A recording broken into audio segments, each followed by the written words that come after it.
What inspires, excites, and drives today's man? I'm Cris Collinsworth. The answers inside the vault. Today, a return to classic American style. Not retro, not metro. It's all about the mod men. Nothing sexier, right?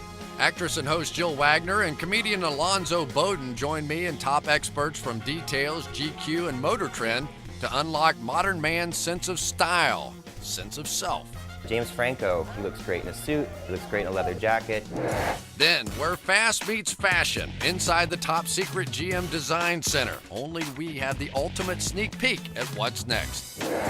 Guys, time to double your GQ IQ. How to get a personal stylist without your friends knowing. And the #1 style don't for dudes. If you saw me in that, it would be bad for you, it would be bad for me. Plus, our Inside the Vault fashion flashback. Why is my picture the only one that was really, really bad? And a wardrobe intervention on our set. Okay, I'm not gonna argue. I mean, you're an expert. You work for GQ. I tell jokes.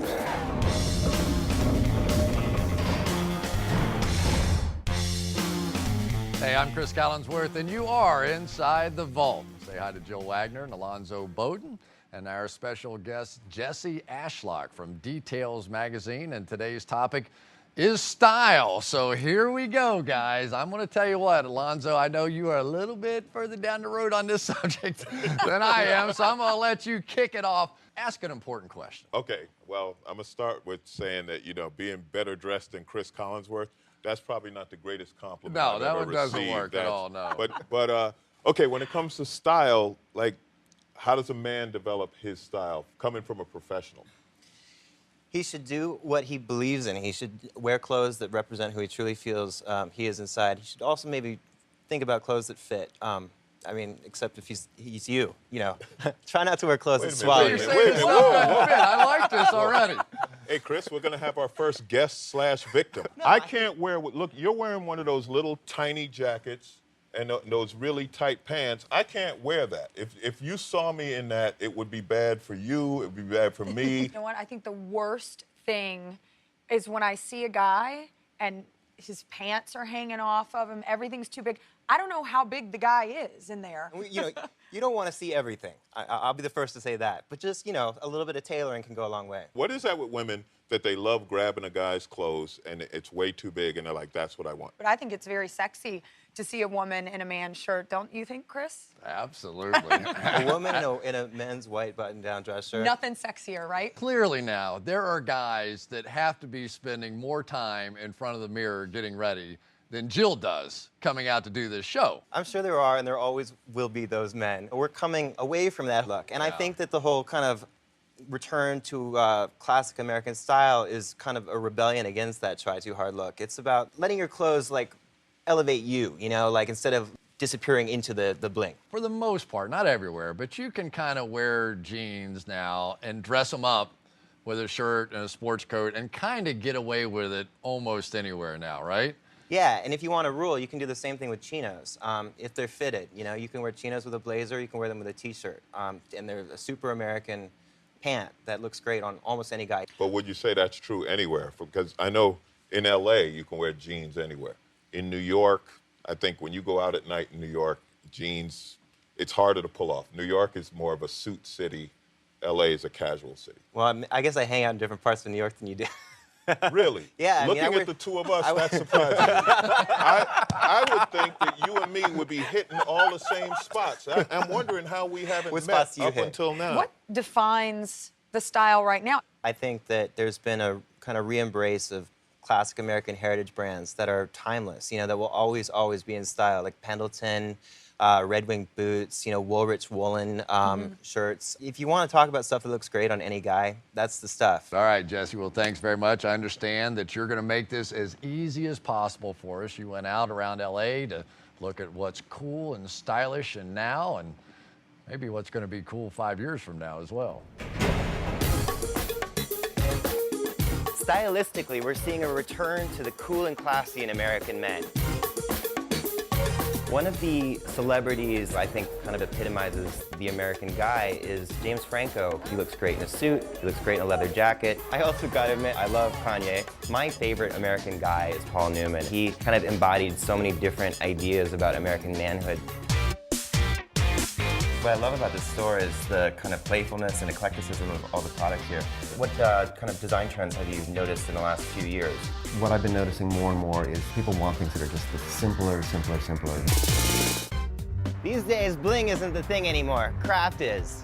And nothing says craft more than leather goods. Tell me about the philosophy behind recycling and reusing leather. There's tons and tons and tons of vintage leather jackets, and I thought it was a good thing to sort of appreciate reusing something else into a completely different context. A lot of times guys forget about their bag, and they can be as important as a pair of shoes. Here's one that you could wear, carry with a suit. Most guys don't like having to go to too many places to do their shopping. So to cut through the confusion, here's Mohawk General Store. Do you think you've seen a change in the men's taste in clothing over recent years? There's definitely been more of a cleaning up of menswear. Who comes into the store? Michael Cera's been in here a few times. We've been getting shoes on John Hamm. We're John Hamming it up. I'm a big fan of American eyewear brand Saul Moscott. It's become popular again lately because of celebrities like Johnny Depp. How do these look on me? Today there's so many options that no guy has an excuse not to look great.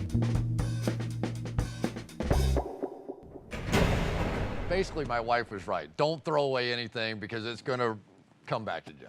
100% true. And if you look at the stuff that J. Crew has popularized, it's a lot of that kind of stuff, brands that have been around for a long time. Not just the stuff that J. Crew carries, but the brands that they've brought in and curated in their stores. In fact, one rule of thumb, you can't really go wrong at J. Crew. We're in the internet age now. How is the internet helping me shop now?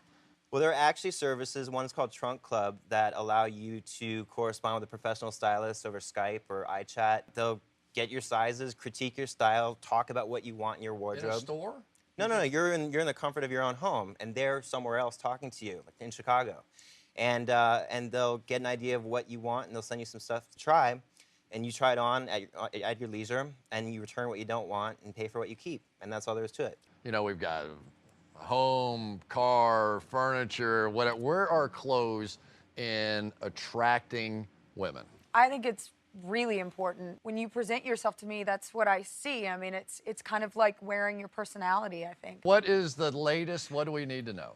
Today, authenticity is the new bling. You want stuff with a product story behind it, where you know about the factory that it came from. You want food where you know the farm that it came from. We care where the things that we wear, the things that we sit on, the things that we eat come from, and you should think about that in terms of every aspect of your personal style. All right, guys. Well, coming up, we're going to play a little fashion flashback with the panel, how our own styles have evolved inside the vaults. Coming right back.